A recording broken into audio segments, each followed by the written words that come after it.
Well, welcome to the Legends Community Show right here on thepowerofvoices.com.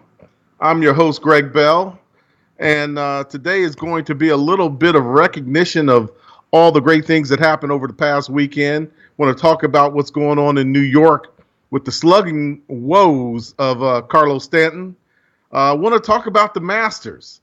Of course, Patrick Reed gets a big win. Here's a guy who, for so many years, people not even sure if they want to talk favorably about this young man. But coming into the Masters, you might remember he might have kind of tuned people out when he said he thought he was one of the top three golfers in the world. But that was a year ago. And now all of a sudden he comes up and he provides a reasoning why he considers himself one of the top three golfers in the world. Want to talk about that. Definitely want to talk about what's going on in the NBA as they roll into playoffs right now.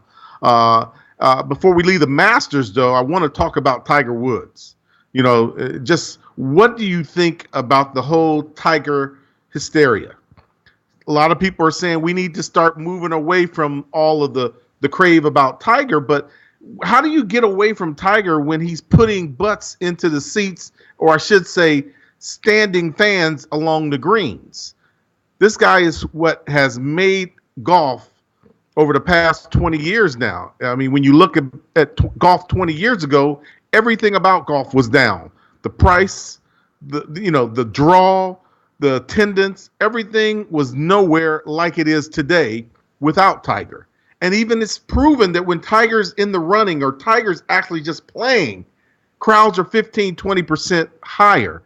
But at the same time, do you get lost in all the Tiger moments? The fans are crowded around and the media is always following around the course. And Tiger was what, 35th place? Wasn't even in the running for the championship, but still the talk was about Tiger. And I definitely want to talk about Tony Finau. Everybody's calling him Tony Finau. This kid, I don't know if y'all saw the par three shootout that they had the day before they started on Wednesday. He celebrates a hole-in-one, takes off down the course, runs, and he kind of shows that he's not the greatest athlete. I mean, they tried to tell me this kid was a phenomenal basketball player, but if you watch him run down the field, he goes to turn around and he twists his ankle, and right as he twists his ankle, he falls and pops his ankle, truly dislocates his ankle out of the ankle socket, and he just reaches down nonchalantly, pops it back in, and walks back down the course. Now, he didn't show any athleticism, but I'm going to tell you what, he showed a lot of pain tolerance. And he showed probably what gives him the fortitude to go out the first day and shoot a -3, limping his way around the course. Didn't finish anywhere in the contention, but I'm going to tell you what, he's phenomenon. Tony Finau pops his ankle out and plays 4 rounds of golf. And I don't know if most people think about this. He's walking up and down hills. That is one of the hilliest courses on the majors. More than British, more than the U.S. Open, more than the Australian Open, more than any course you're going to come across in the country. The Masters, that's what makes the Masters and Augusta, Georgia such a special place. And to watch this guy fight it out, just grind it out, that first day was amazing. I mean, you got to remember, we no one thought the guy would even play the course. And he goes out and shoots a -3. Tiger did not shoot a -3 in any days, if you really look at it. He finishes, even par, and most of the times he was shooting +2. Now, mind you, I'm saying that like, what am I going to do? Go out and shoot +2 myself? I probably would have come in +22, if not 32. Since you're only allowed to carry 6 balls, they would have got rid of me probably around hole 13. But the long and the short of it is, Tony goes out, plays one masterful game, stays in money contention, plays his heart out. That's just phenomenal, the way this kid went out and played. It's just amazing. But even with that said, we still have to discuss the Tiger Woods phenomenon. Should we be backing away from Tiger Woods? I mean, think about it. Tiger played probably his best round of golf since he's actually come back. He has been probably, of all the golfers, one of the few golfers that has basically set back and done his own thing, getting his back right, taking care of all the little things. And I'm going to tell you, hold on one quick second.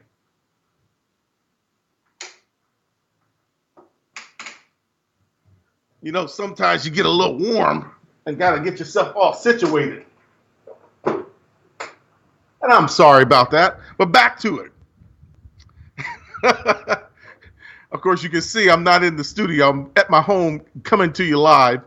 But Tiger has been playing with a lot of back injuries. He's been playing with a lot of, mental stress. We're not even going to talk about the opioid stress that he kind of showed everyone, kind of something that anybody can find themselves into if you decide to rely on opiums.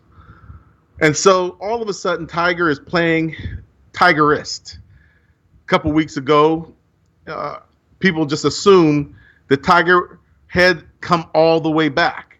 But now we're starting to see what made Tiger so special. I mean, if you want to talk about what made Tiger so special, think about the fact that he had doubled his Grand Slams before the age of 30. He had already won the Masters 2 or 3 times before the age of 30. And that's why so many people, I think, are so caught up in the Tiger hysteria. They're always going to wrap their arms around him, because when you really kind of put Tiger in his essence, he's truly the best golfer that's ever played the game. And mind you, I grew up watching Jack Nicklaus. And in our era, Jack Nicklaus was the greatest golfer who had ever played. And of course, if you were a little older than I, you probably said Arnold Palmer was the greatest golfer. And then you can go Ben Hogan. But to see a young man come out and play a game that no one had ever seen a man of color play this game, and had the opportunity. He started learning the game at such a young age, and he took to it like a water to a sponge. And he not only took to it, he actually lived up to it. There's so many people, when you think about it, you go into become a pro in whatever the sport is, probably 1% of that, if not even less than 1%, probably 1% of 1% actually lives up to the calling. And I'm not taking away from any Hall of Fame player that's in the Hall of Fames of whatever the Hall of Fame they are. There are very few, as I will tell you, Tiger Woods, Michael Jordan's, LeBron James, Johnny Unitas's. There are very few of those guys that just are at awe. And I have to right now say there are very few guys that are going to be not at awe at Tom Brady. He's one of those special individuals that are part of what I would call the one percenters that actually live up to the calling of their name. And Tiger Woods, of course, being that one in the golf world. And he's not only showing us what made his youthful golfing so special, because now as he comes into the senior part of his life in terms of golfing, I mean, they're going to be able to play until, like Jack Nicklaus showed this past weekend, into your 80s. But in terms of being on the circuit and playing against the younger age guys, he's showing you how special he was when he was between the ages of 25 and 35, before all the troubles started hitting him 8 years ago, before the divorce, before the opioids, before, the Lindsey Vonns or whatever, all the things that we watched over the past 8 years. Now you see what made Tiger's game so special. Not only his driving, his accuracy, his putting, his wedges, all the things that we see him struggling with today are the things that they were just a chip in the bucket for him, some 9 years ago. But like I said, that is some of the special parts and some of what makes Tiger Woods, Tiger Woods. So when you start thinking about Tiger Woods and all the craze, do we stay with that craze? Do we wait for him? And I truly, truly believe if we watch Tiger for another 5 years, there's a likelihood he's going to win three majors. He's going to pass Jack. He needs, I think it's 2 to tie. Jack's at 16, Tiger's at 14, and it's going to take him, somewhere between 1 and 5 years, I think, to really come up with 3 more majors. But I think he can do it. I think watching him today and watching him over these past golfing outings that we've watched, you see that Tiger Woods pizzazz coming back. You see that air of confidence. I think a lot of it for Tiger Woods is mental. I think when you start to lose your mental fortitude for whatever sport you are in, or you start in his, I would tell you like a guy, and I don't think he ever really questioned it, but like a guy like Michael Jordan, when you start to wonder, can I take this young guy? That's when you think about getting out of it, or you start to feel the woes of your body. Kobe Bryant, the prime example. Michael Jordan never had a major injury during his career, and then all of a sudden injuries started coming to Kobe, and I think Kobe could see my body was falling apart. Even though he could still do the things he was capable of doing, the mental side of the game started to take away from his ability to have the Mamba mentality. And I think that's what we're seeing in Tiger Woods right now.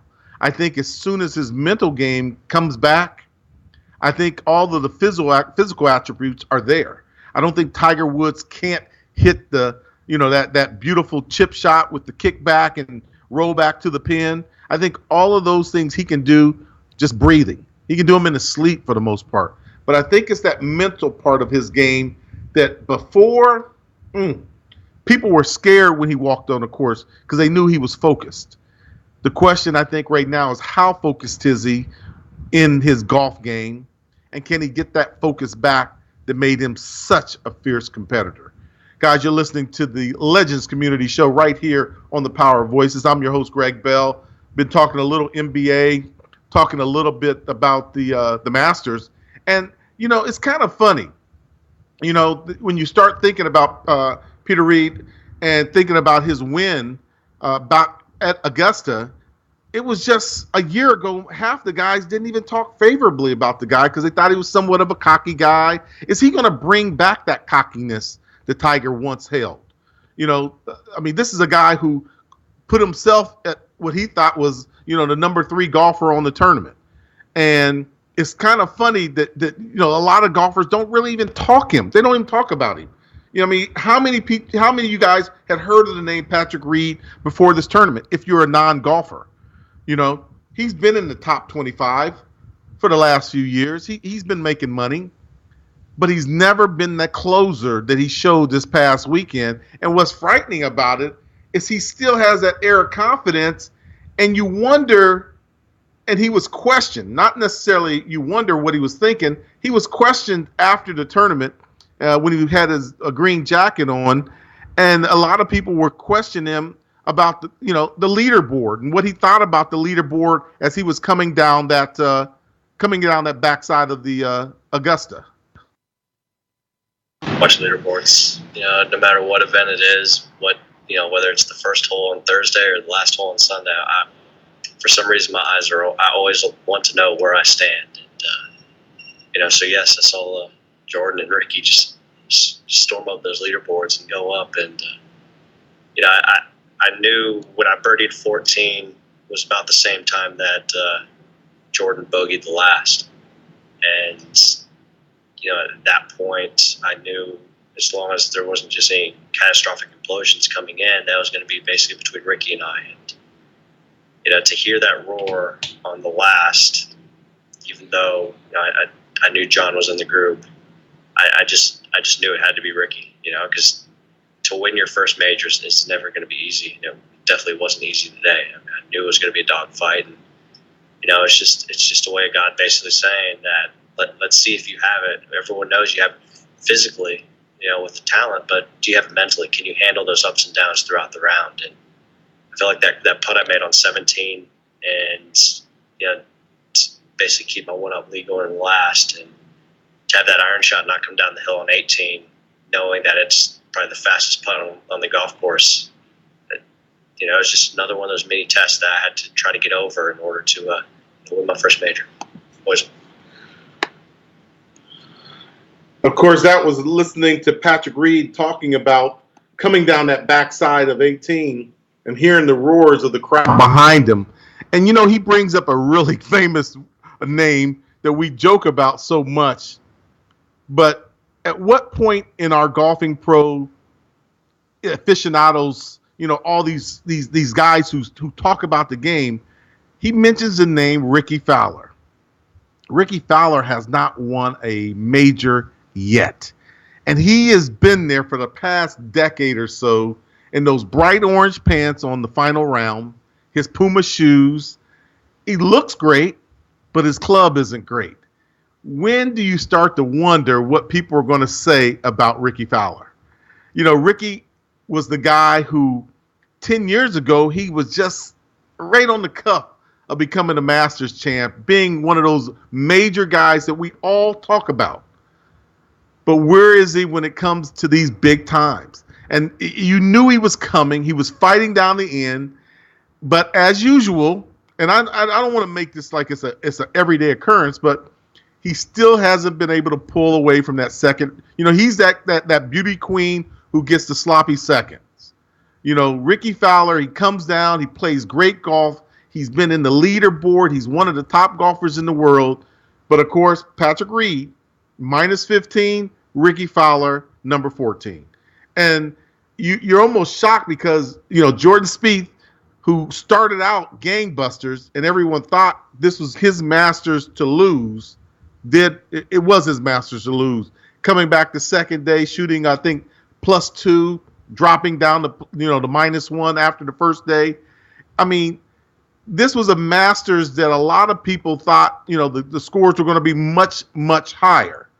But after that second day, you started going, whoa, you had Ricky Fowler up there at -4 and Reed was a -3. The leaderboard at that time had fallen from the -7 and he had dropped out of it. And I want to say that was Stenson. And all of a sudden there were no Woods, there was no Mickelson. And oh my God, I was watching the first day. And I don't know if any of you guys play golf, but I get out and hack at it once in a while. And I get out to a lot of tournaments. But how bad did you feel for Sergio Garcia? Oh my God. Watching Sergio Garcia was probably the most heart-wrenching, heart-pounding, and gut-hurting because I was laughing so hard. This guy hits, what was it, a -13 on hole 15, a par 3. This is the guy who won the tournament a year ago. Sergio Garcia becomes 10 Cup. And I don't know if you guys are movie aficionados, but if you saw Kevin Costner in 10 Cup, you know what I'm talking about. Give me another ball. Give me another ball. And I told you earlier in the show, you can only carry 6 balls in your bag. It's not like amateurs, not like us, wannabes. We carry, I carry about a dozen balls in my bag, if not 2. But you carry 6 balls on the tournament. And Sergio went through 5. And it was getting really close to that 10 Cup. This is the last ball. But he lands it. And it was just frightening laughter. I mean, you could see all of the other people there going, they're holding their mouth. They're gasping.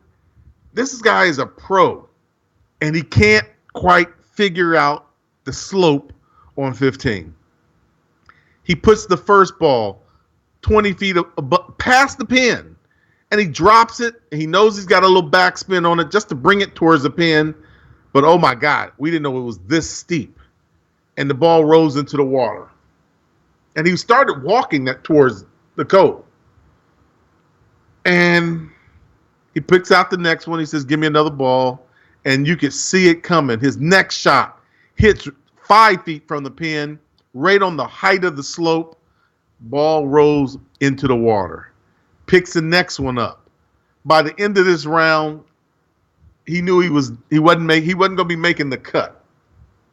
But more importantly, is he became the all-time leader I think the record going in was someone that shot like a -11. He shoots a -13 on hole 15. A par 3, guys. This is not even a par 5 or anything major. I guess it would have been better for him to be on a par 4 or par 5.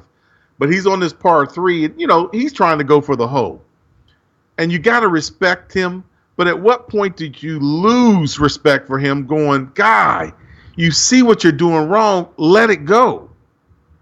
And this is where I guess the fact that he's got a green jacket, his heart won't let it go. It's just like the movie Tin Cup. And Kevin Costner in the movie goes all the way to the 6th ball. And I was so thankful that Garcia didn't get to that 6th ball. But it was hilarious. I'm sitting there, I was on the phone, and I'm talking to somebody as it was unfolding. And I said at the end, I said, you know what? This is what makes golf fun for the average Joe like myself. Because I know this has happened to me 5 or 10 times in my life. But you never expect it to happen to a guy who's a Masters champion. And you see how his game is no different than mine on a given day. Even someone who has expertise who can pinpoint that ball, he has those days when he can't stop it. And he can't shoot just that right shot. And it was just amazing to watch how Augusta made average folks out of some of the greatest golfers we've seen in a long time. Guys, Augusta was a great show. If you didn't watch it, you probably watched it like myself through SportsCenter. But on Sunday, I did get myself a good Sunday nap on the front 9. And as they round around the back 9, I got a chance to watch the height of the Masters. Saturday is not a day for me at all. Thursday's golf is always fun because you see guys trying to make the cut. And a lot of guys miss the cut. A lot of guys you don't know who they are. But probably most important, guys like Phil Mickelson and Tiger were right on the cuffs of not making it. As I said, Garcia, who was last year's champ, did not make the cut. And so many people were probably questioning. Of course, after the first day, he knew he was never going to make the cut. The question that so many people started asking that was funnier than hell was, what do you think he's already planned for Sunday? Because remember, this guy has to present the jacket on this year's champion. So, if it was a regular weekend, he knew he missed the cut. He would have got on his private jet. He would have been out of Atlanta on Friday night, and he would have been back to Spain or wherever he calls home, Orlando, wherever. He would have been gone. Probably would have went out and had a fun night on Saturday night and Sunday. But instead, he's got to be back in Augusta Sunday at the end of the day to present the jacket. And long and behold, of course, he presents the jacket to Patrick Reed. Everybody and anybody was dying laughing because I'm just telling you, if there's a day when he made us feel proud to be hackers, he made us feel proud to be hackers. I mean, he finished, third from the last, right in front of, Mark O'Meara, who, he's a great name from the past. But, Phil Mickelson made the cut. Tiger makes the cut. Neither one were ever in contention, but it was nice to see them go after it. And I'm sure everybody's talking about the U.S. Open with Phil Mickelson. He wants to win every single time he goes out there. Of course, he wants to win that U.S. Open because if he does, he'll complete his Grand Slam. He's destined for Golf Hall of Fame. But how do you go in the Hall of Fame with a Tiger Woods and you haven't, duplicated him and Jack and Ben Hogan and some of the great names, the Arnold Palmers, guys like that? These are guys who have won all 4 majors at the major level, golf level. They've all wanted to call that their Grand Slam. And, of course, Phil Mickelson is sitting on 3. And who knows if he'll ever get to 4. But I love Garcia, man. I'm just telling you. I had such a fun Thursday watching this guy. It was amazing. You're listening to the Legends Community Show right here on thepowerofvoices.com. I'm your host, Greg Bell. Of course, we want to talk NBA right now. They're coming down the stretch. And so many people are finding that injuries make a difference. In football, that's a weekly story. But, how impressed are you with LeBron James? And I hate to start it with LeBron James, but let's face it, he is called the king. And he's called the king for one major reason. He plays at a high level, a Michael Jordanist level, a Oscar Robertson level. But now we're down into the nitty gritty. And this is what separates the great ones from the good ones, or the extremely great ones from the great ones. Let's say it that way, because there are a lot of great players. And at the beginning of the season, all we talked about was Cleveland, Golden State. But now we got an NBA Finals to be reckoned with.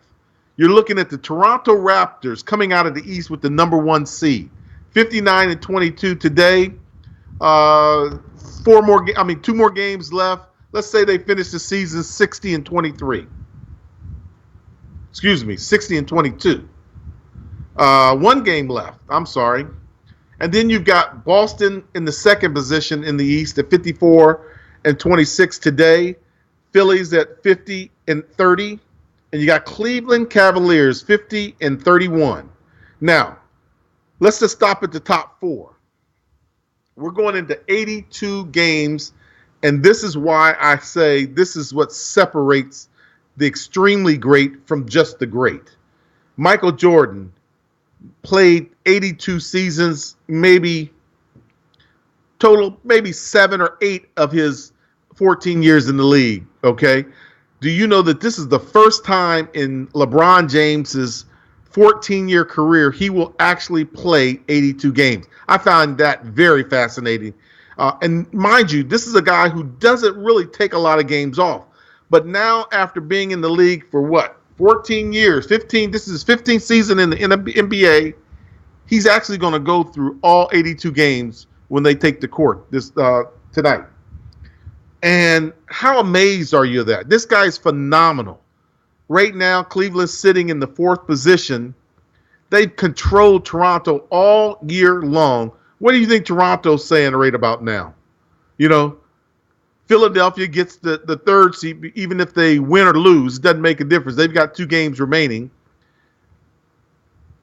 If they finish winning out, right now they've got a 14-game winning streak. That puts them in the 3rd position. And I'm only saying this for one reason. Boston Celtics are in this number 2 position, and there's no way for Philly to upset that or change that in any way.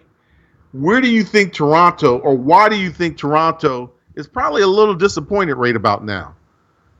First, we find out that Kyrie Irving done for the season.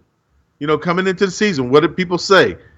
Cleveland is going to battle against Boston to win the East. Well, now they're going to be battling against the Toronto Raptors, who they've controlled all season long, whether they're playing up in Toronto or down in Cleveland.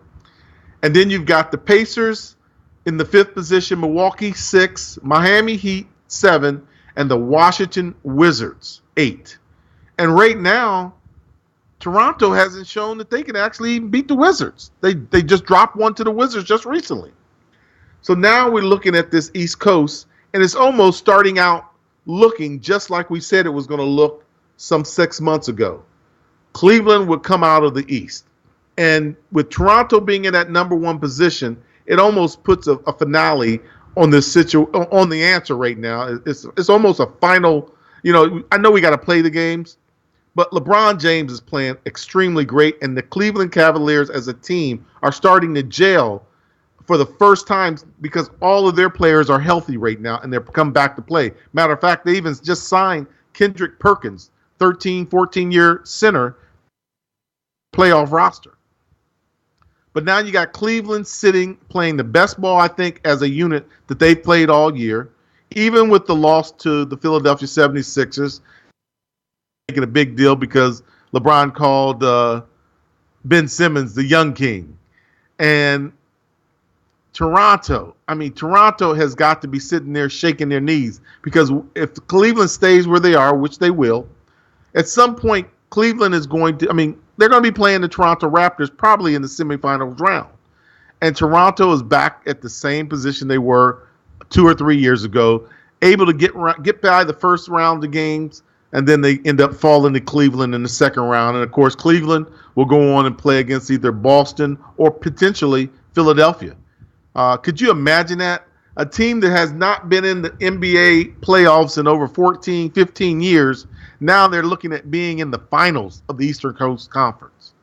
Amazing. And, we'll talk about Ben Simmons before we get out of the basketball talk.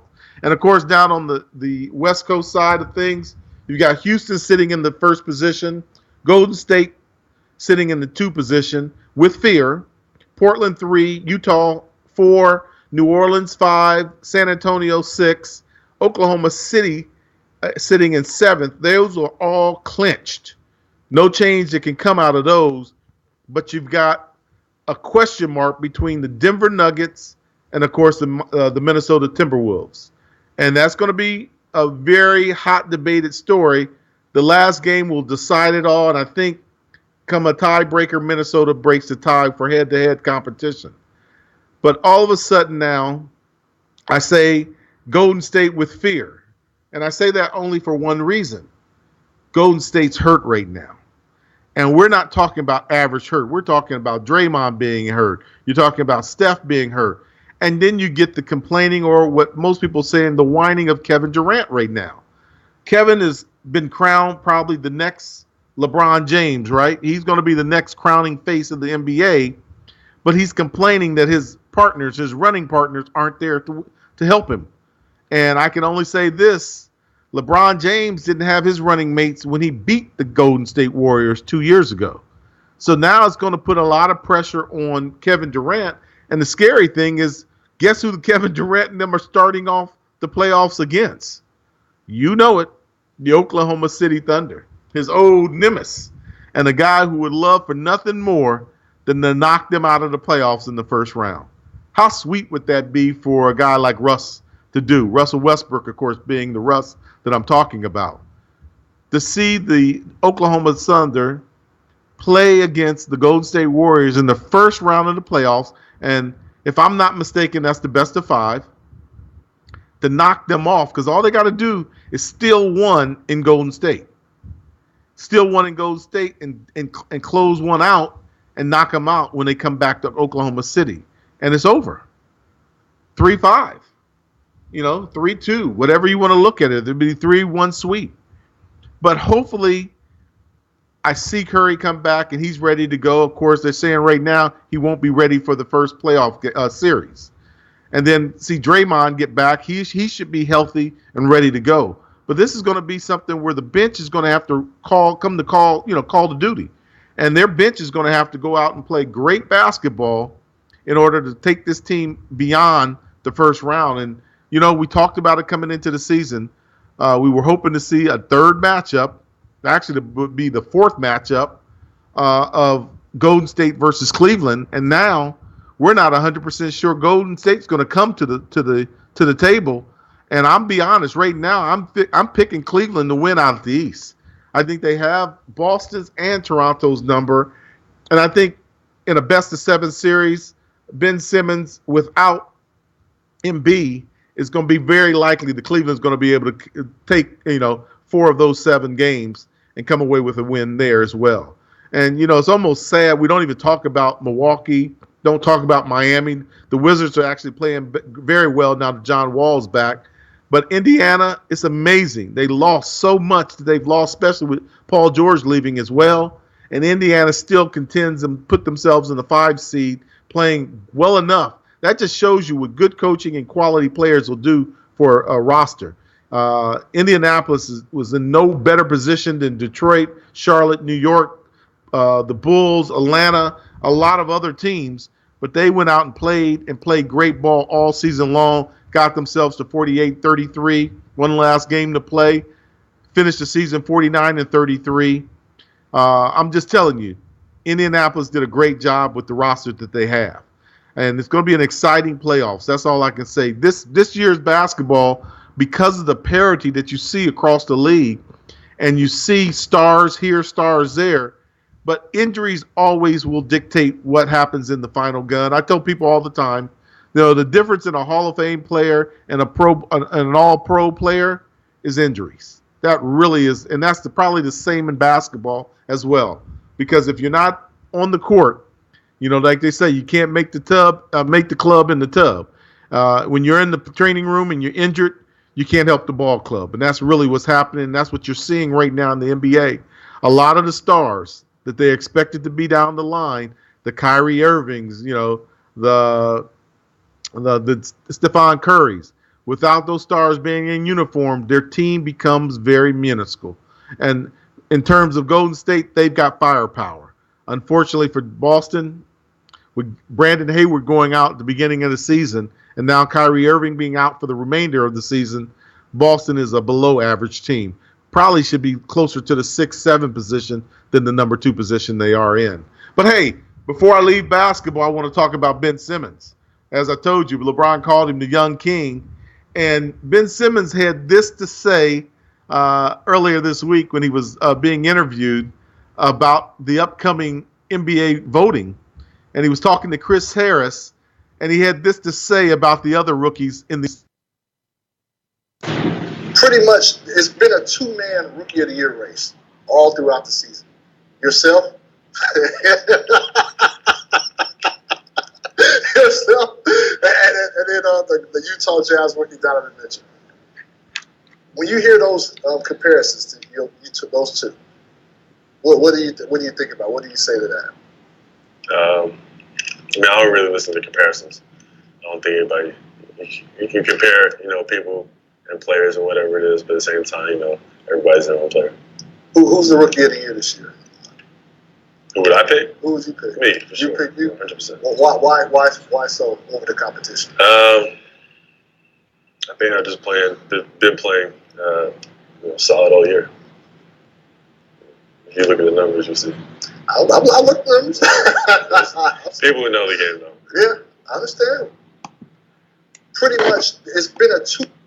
That, of course, is Ben Simmons talking about who he would choose as the Rookie of the Year.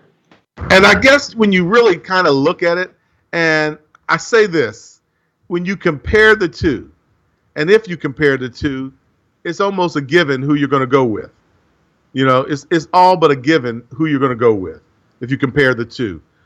Ben Simmons is sitting looking like probably the young Oscar Robertson, a little bit bigger, but he's done an amazing job right now. And, of course, his competition was mentioned just recently. They were talking about Dwayne Mitchell at Utah. And side to side, I think if you compare the two, you're seeing two gentlemen who are playing high-level basketball at this point in the game.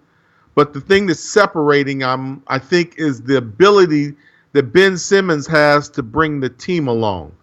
Utah is a struggling young franchise. A lot of young guys in this new franchise. They've kind of cleared the house, gotten rid of a lot of quality ball players. Of course, that's what Brandon Hayward was.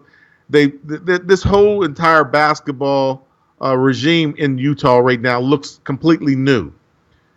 But when you compare Donovan Mitchell to Ben Simmons, I think what you see is the evolution of the game. We talked about it coming in earlier this season when you start talking about Westbrook and what he was able to accomplish last year, a season full of triple-doubles.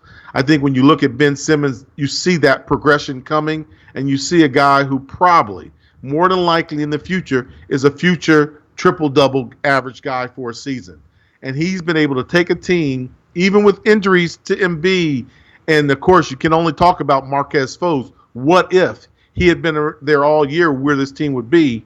Well, Ben Simmons has guided this team through these injuries, kept them relevant, put them in the number 3 position.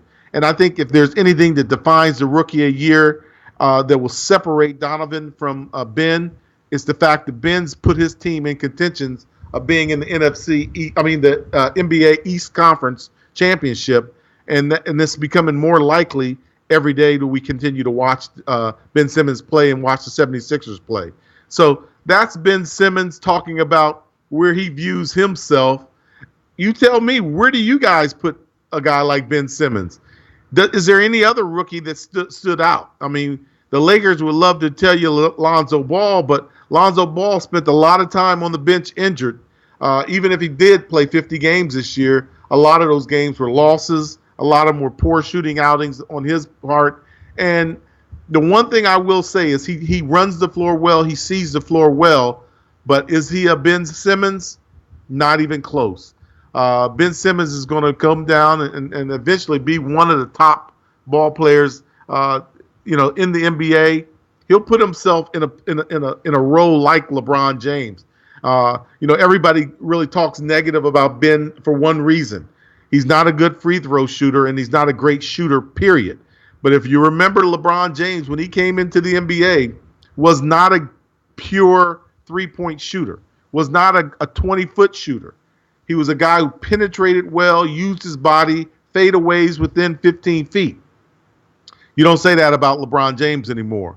He's a true three-point shooter when he wants to be. He can penetrate like no one else, and he can hit the jumpers from 20 out. He is a shooter now with great range. And I think as Ben Simmons continues to play the game, his game will evolve and be similar to what we're seeing in LeBron James as his career goes in. And remember, he only spent 1 year in college. So, 14 years from now, we're going to be looking to see if Ben Simmons is still in the league and playing at the high level like LeBron James is right now. Guys, you're listening to the Legends Community Show right here on the Power of Voices. I'm your host, Greg Bell. We've been talking a lot of NBA, talked a lot about the Masters. Didn't touch on my alma mater, and I'm going to throw a shout out to the University of Notre Dame right now. And I'm going to throw a shout out to the University of Maryland, Baltimore County.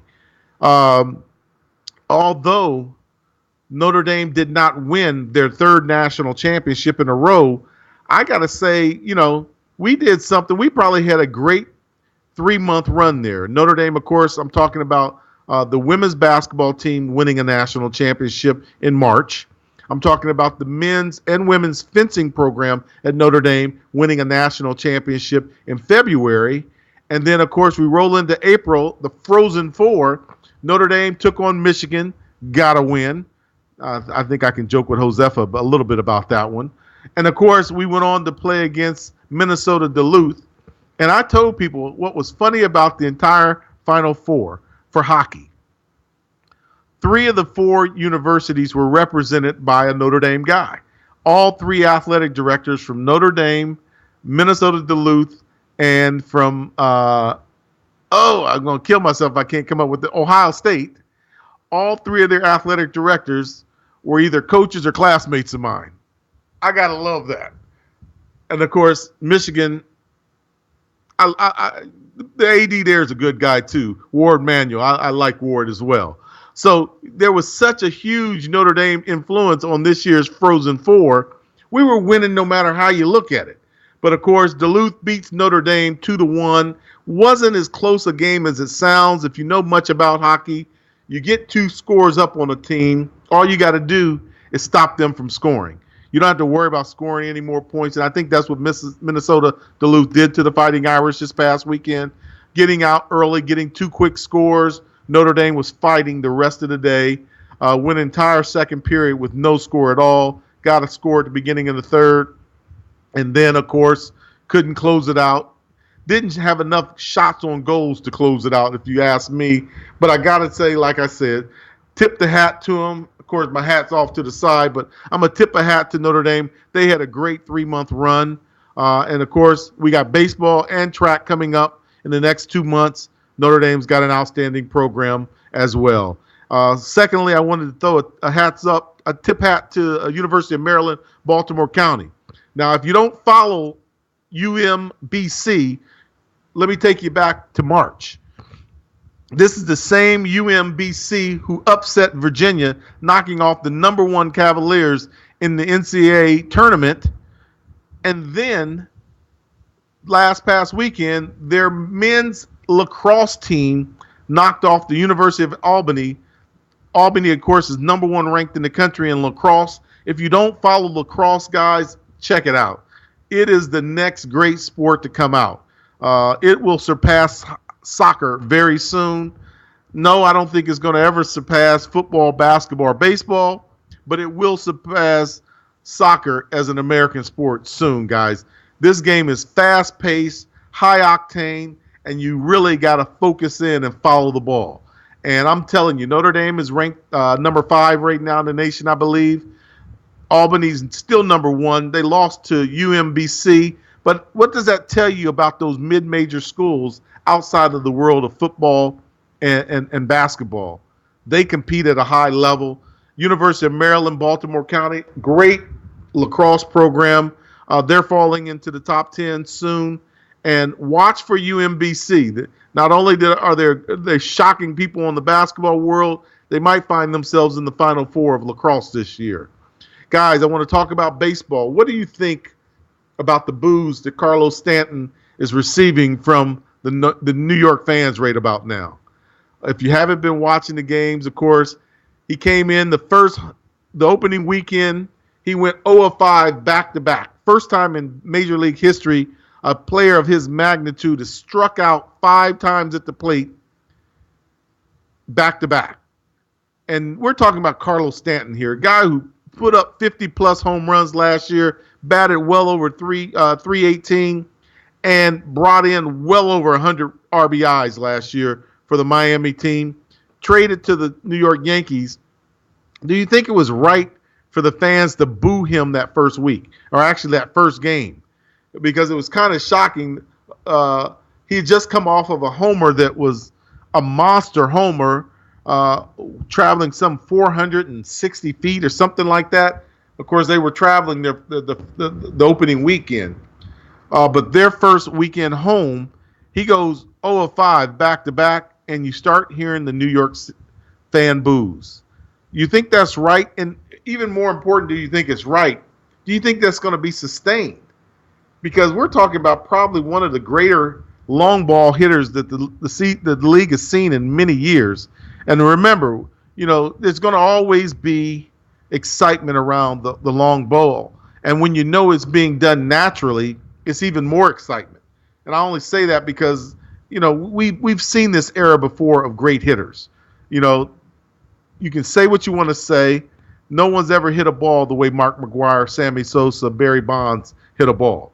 Carlos Stanton hits a great ball, but it doesn't leave the bat the way it did for McGwire. And so it's almost like we're going to put asterisks around everything now in baseball, and it's just stupid to me at this point that we're even having this conversation. But I have to tell you, I heard it earlier today. I heard it yesterday. The fact that Stanton's hitting balls 460, 480. No, I don't think we're going to see the 500-yard home runners anymore. But it's still nice to see a guy who's natural put the ball out of the park.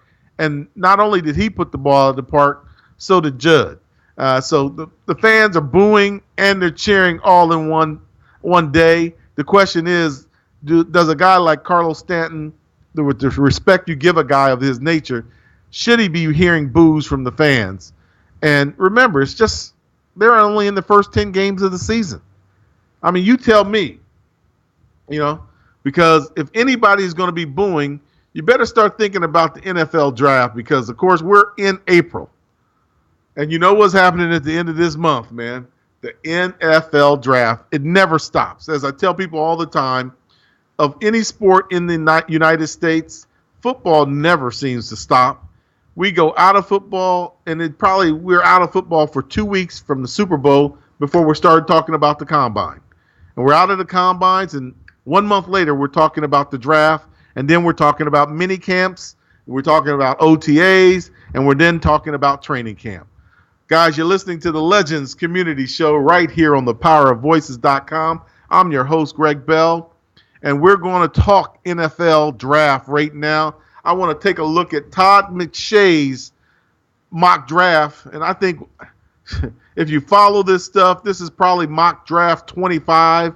I'm not sure what number it is for Todd McShay, but he right now is kind of the guy that everybody's giving the high grades to. And we want to talk about that because I want to look at who your teams are and who they're going to be drafting, or who Todd thinks right now the top 100 picks are going to go. And if you're talking draft, of course, you're going to start off right now looking at the Cleveland Indians. Of all the teams right now, Cleveland's sitting in a pretty nice position to make an impact on draft day. And the question is what will Cleveland do? And I think everybody's sitting right here wondering what Cleveland's going to do.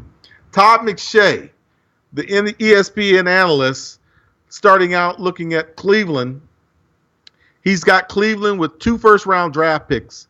And you tell me, because so many people are starting to question, believe it or not, Saquon Barkley. Is he the top running back? Or should we be looking at a guy like Nick Chubb? Because he has the body and the size to be an extremely good blocker as well as a runner. Well, Todd McShay thinks Cleveland is sold on Barkley. He's got Cleveland drafting Sam Darnold. And here's my question. You know, I've talked about this over the last 2 weeks. Has Jim Mora Jr. been doing Josh Rosen any justice? You guys tell me.